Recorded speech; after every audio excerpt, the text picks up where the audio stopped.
Governor Connally, what are your recollections of those terrible moments when you and President Kennedy were shot? Martin, just before it occurred, of course, we'd had a great morning in Fort Worth, a magnificent breakfast. He spoke in a slight drizzle. We made the trip to Dallas, with huge throngs along the way. We got into downtown Dallas. There were tremendous crowds, real warmth, real understanding, real appreciation. And Nellie and I saw it so vividly because we were riding in the car with them. We did not attempt to acknowledge the obvious ovation that they were getting because we knew it was for the Kennedys. The reception had been magnificent. The president had remarked on it. So had Miss Kennedy. As a matter of fact, I guess not 30 seconds before the tragic incident occurred, Nellie had turned to the president and said, "Mr. President, they can't make you believe now that there are not some in Dallas who love you and appreciate you, can they?" And he said, "No, they sure can't." And then we had just turned the corner. We heard a shot. I turned to my left. I was sitting in the jump seat. I turned to my left to look in the back seat. The president had slumped. He had said nothing. Almost simultaneously, as I turned, I was hit. And I knew I'd been hit badly. And I said, I knew the president had been hit, and I said, "My God, they're going to kill us all." And then there was a third shot. And the president was hit again. And we thought then very seriously. I had still regained consciousness, but the president had slumped in Miss Kennedy's lap. And when he was hit the second time, she said, or the first time, it all happened in such a brief span, she said, "Oh my God, they killed my husband." I said, Jack. And then after the third shot, the next thing that occurred, I was conscious. The Secret Service man, of course, the chauffeur had pulled out of the line. They said, "Get out of here." On the radios, they said, "Get us to a hospital immediately." And so we pulled out, of course, immediately as fast as we could go and got to the hospital. And in the space of a few seconds, it's unbelievable what can happen. Martin, we went from great joy, anticipation, wonderful crowds, wonderful throngs, to great tragedy. Governor, what are the thoughts that have come to you as you've lain here in this hospital bed recovering from your wounds? Oh, Martin, there have been many and many subjects. And I just wonder, you wonder all types of things. You wonder why his life was taken, why my life was spared. And I know, of course, that some now speculate that, well, it was me the man was after, not him.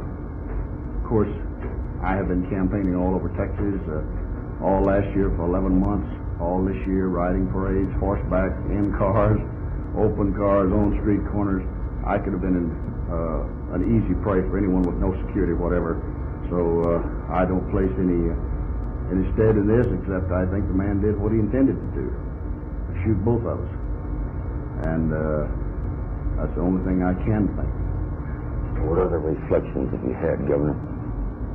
Only that maybe, Martin, that the President of the United States, as a result of this great tragedy, has been asked to do something in death that he couldn't do in life.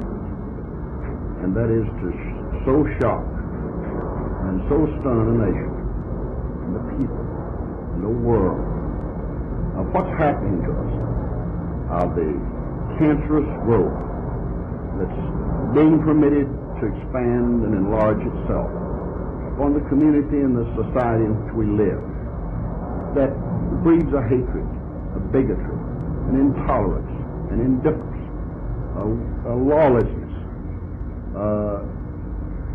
that is, I think, really an outward manifestation of what occurred here in Dallas. It could have occurred in any other city in America. It is nothing more than a manifestation of an extremism on both sides that basically is the genesis of our self-destruction if we're ever going to be destroyed. I am not the least fearful of any foreign enemy, so long as we have within ourselves not hate, but human understanding, not passion and prejudice, but reason and tolerance, and not ignorance, but knowledge, and the willingness to use that knowledge. This is the only answer I can give Martin why he's gone and I'm not. Governor, when did they tell you that President Kennedy was dead? They told me Saturday after I was conscious enough really to understand. It was no news. Nellie told me. And it was no news to me, though, because I was almost sure that he would be after the 2 shots that I felt he'd taken. I hoped, as everyone else did, of course, and I hoped longer than most because I did not know until long after most people knew that he had succumbed because I personally felt that I had been killed too when I received my shot. Yes. What were your first conscious thoughts about the President's death? Martin, my really first conscious thoughts are still my same conscious thoughts. Just, my God, what a horrible, horrible tragedy. And how in the space of a fleeting moment things can change. Only before, here were 2 relatively young men. We were almost identical age, riding with what I would like to believe 2 of the most beautiful wives in this country. We'd been together for 24 hours. They were happy. We were their host. We were proud to be their host in Texas. They had a tremendous welcome in San Antonio, in Houston, in Fort Worth, in Dallas. And then in a matter of a few seconds, this incident occurred that changed all our lives, changed the course of history for many people, and in what many divergent ways you never know. And it makes you reflect, ponder, wonder. If you do all that you ought to do, day by day, in trying to make whatever contribution you can to the society in which you live, because you never know when your day may come. Governor, many Americans feel that we should have a memorial to the President. Have you thought about that? What kind? Martin, I would most certainly think we ought to have a memorial to the President. I don't know what kind. It could be any kind. It could be marble. It could be granite. It could be stone. But really, I would hope that if the American people build a monument to President Kennedy, that they not do it in a sense of absolving themselves of the sins which I think we all must suffer for a lack of tolerance, a lack of understanding, for the prejudice, the passion, the hate, and the bigotry that permeates this whole society in which we live, that I think manifested itself here on Saturday. I think this was only one facet of it. We see it in the bombings of 5 little children, 5 little girls in Birmingham. It happens elsewhere in the United States. We, I think, above all else, if we erect such a monument, we ought to erect it as a monument to patience, to tolerance, to knowledge, to human understanding, to human dignity, freedom of the individual, and society that lives under law and under God, and where each can respect each other, notwithstanding that they disagree with them, because we have permitted the circumstances to occur in this country where fanaticism and extremism has become a fad, a fashionable fad, And this has to be destroyed. The people of reason, the people of logic, the people of intelligence are going to have to emerge. They're the people who are the silent people. They're the people who are not speaking. And their voice is going to have to become the dominant voice of this country. John Fitzgerald Kennedy himself, Governor, was deeply conscious of exactly what you say and addressed himself to it, people. Governor, you point out the way the fate intervened to literally change the world in this moment. One way that it has changed the world is it's given the United States for the first time in our history a president from your state of Texas. I know how close you are to. I thought about that, Martin. I've been very close to the president, as you know. I first went to work for him in 1938. I worked for him again in 1949. We served in the uniform of the Navy, as did President Kennedy. President Johnson and I were actually serving together in the Navy during the war.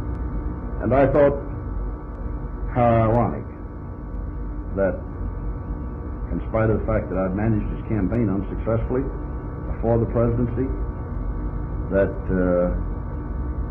the man who defeated him, President Kennedy, named me Secretary of the Navy, a highly treasured position so far as I was concerned. And then on the very day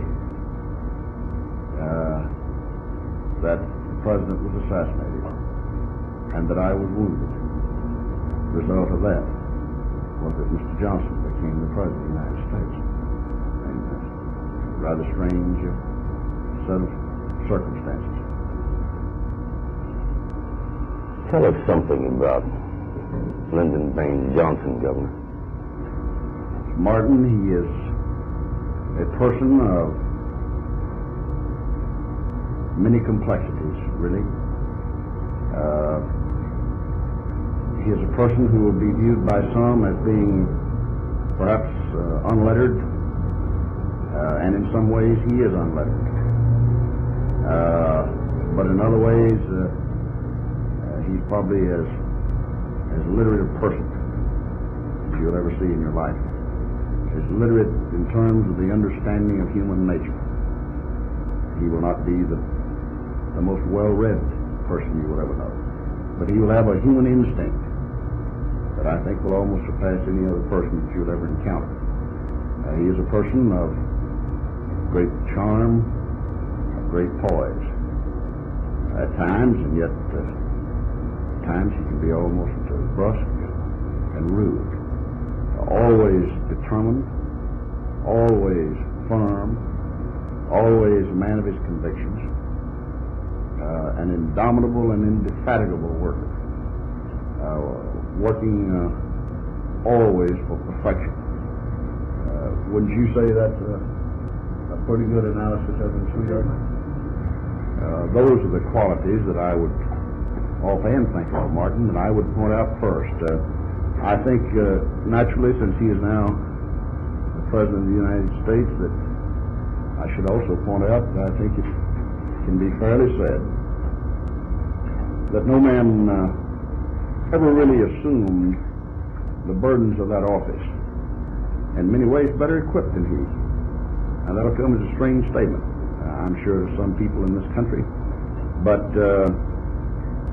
he's, I guess, 55 now, isn't he? 8 years older now. He's 55. He was born in a rugged country of rugged parents.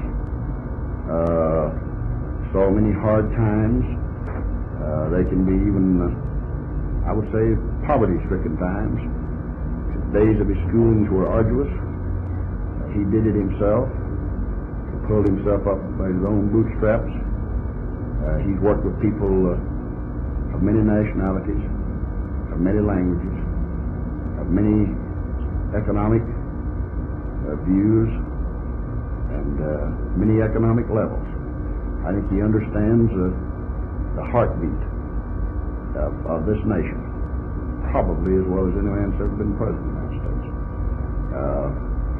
He's been a laborer, and not just to be one to say he'd been one, but because he had to be one. He's been a school teacher, and he knows what it is to teach school in a country school, teaching a bunch of Latin students at Cotulla, Texas. He headed the NYA, Martin, when he was 26 years old. National Youth Administration. You remember under Roosevelt's days. And he was the youngest NYA administrator in the country. I think by any standards is one of the finest jobs in the United States. There he worked again with young people, saw the need for education.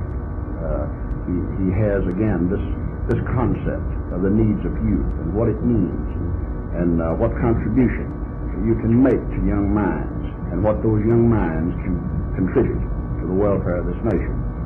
He's walked among the great and the near great, as you well know. Yet I don't think it has ever changed him in the least. I think he still has the rough hewn, the rough exterior of the hill country from which he came and which he loves. I think he's in many ways as readable as an open book. Yet again, a very complex person. I think for the sake of this nation, I want to repeat two things that I said about him. First, he is very firm, and he's very determined. And I think in our dealings with foreign nations, I know of no man in my lifetime that I would rather be dealing my hand than him. Governor, I don't want to tax your strength any further. I just want to thank you for a really memorable. You were wonderful to come. I hope you understand this is the first moment that I have had to say anything or to express anything. We have Nellie expressed our mutual concern to Ms. Kennedy in a handwritten note that our son John took and delivered to her at the funeral ceremonies in Washington on Monday. But I'm grateful to you for your being here, and I'm just thankful I can see you again.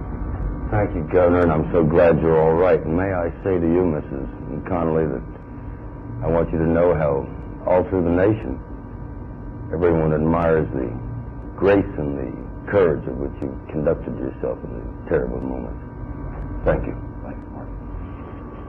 That's the conclusion of the interview with Governor John Connally at his bedside in the Parkland Memorial Hospital in Dallas, Texas, where the governor is recovering from the wound suffered in the attack by an assassin on himself and the President of the United States.